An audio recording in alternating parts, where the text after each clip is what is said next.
We're here today to tell you about a truck that doesn't even exist yet and what we know and don't know about it. If you don't know who we are, I'm Fuller and this is Junior, and we're from Custom Offsets. So we did this before with the 2019 1500, and now these like spy shots and renderings have come out of the 2020 Chevy 2500 HD.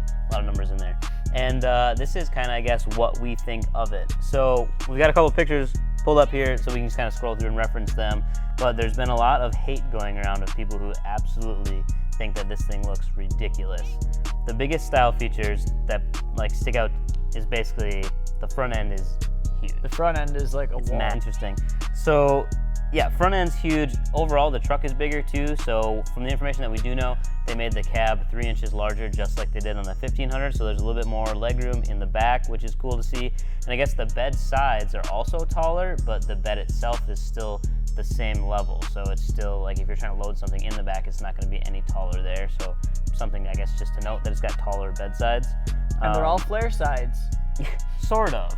So they like weird. They kind of made a step side. If you zoom in on the back corner right in front of the back wheel, you'll see that they have this weird step. Just like they have the bumper cutouts in the back to step to get into the tailgate or into the bed, they also now have steps in the side of the bed behind the cab. I feel like that's like anti-aerodynamic. Like, wouldn't you think putting a huge hole in the side of your bed is not going to help? Doesn't make any sense. But at the same time, if you're driving a skyscraper down the highway anyway, does it really matter? Here's my thought. You're going to be lifting it anyways, putting wheels on it with stance. You're going to stand on your tire to get into the bed of the truck anyways. You don't need that side step. Yeah. Oh my God. Style-wise, tow mirrors.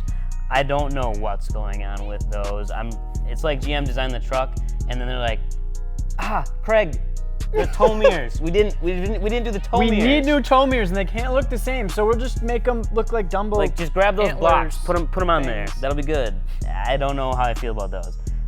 The grill also people are complaining about. So there's like a bunch of different options though. So depending on like the package you go with, as far as like the High Country grill, the big bar with the Chevy logo, looks okay. I don't mind it. The giant Chevrolet text bar. And if you look back at the other one, it's got the daytime running lights too. So like, that looks pretty good. But like, yeah, right. They help with the flow of it and everything like that. It adds a little more like shape to it, whereas the other one's so blocky. It's like on the standard truck versus the one we like is the High Country version. So interesting. Also looks like they put lights in the mirrors too, which a lot of people are doing now. So it's not really anything like too fancy to note. But the cab too. So it all is very curvy. It comes up in angles and it just like stops. Yeah, and they have this. Do you see this little like spoiler? Oh. They got a little spoiler that sticks out the back, which is also interesting. Looks like power sliding rear window, pretty standard on most trucks nowadays. These bumper cutouts are huge. Big, yeah. I think they're even bigger than they were before. Like, at least twice. Like massive. Interesting. Taillight design, I think it's fine. I mean, it looks like the 2019 1500s, I think too. Pretty similar. The tailgate with the embossed Chevy or whatever, I kind of like it. To the old days. The K1500s had that on almost all of them, so that was kind of cool. As far as under the hood goes, it sounds like they're getting rid of the 6-liter gas motor to replace it with something new, but we don't know what. It's just something new. And then LS swap the world, right? Right.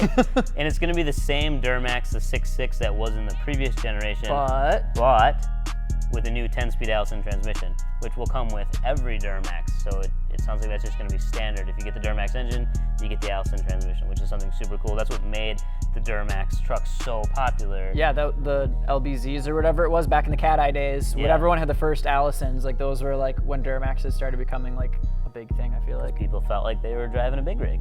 So that was kind of cool. I think that pretty much covers that. Now we have this.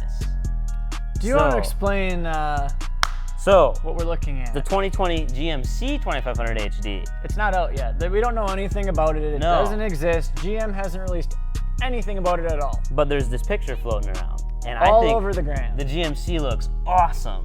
Why do you say that, Mr. Parker Fuller? Because I made this GMC. Is that why there's 3 Custom Offsets logos? Yeah, so I kind of snuck some logos on there. But if I was to design the GMC, if GM came over and they're like, hey, Fuller, do you want a job? And I'm like, yeah, sure, okay, I'll make your trucks. This is what I would make the front of the 2500 look like. And a lot of people are saying they do like this look. So it'll be interesting to see what people come up with. I've always liked the GMCs more. They're always more elegant, more upscale, more high-end. Because if you look at since like, let's just say 2014, when Chevy went back to the split headlights, they had like the 4 of them, you know?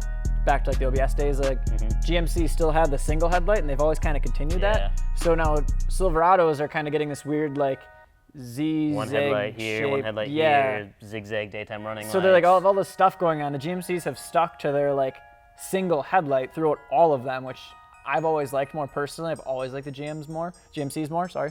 So like this one then kind of having that bar, which kind of looks like the Silverado 2500 2020 that we were just looking at.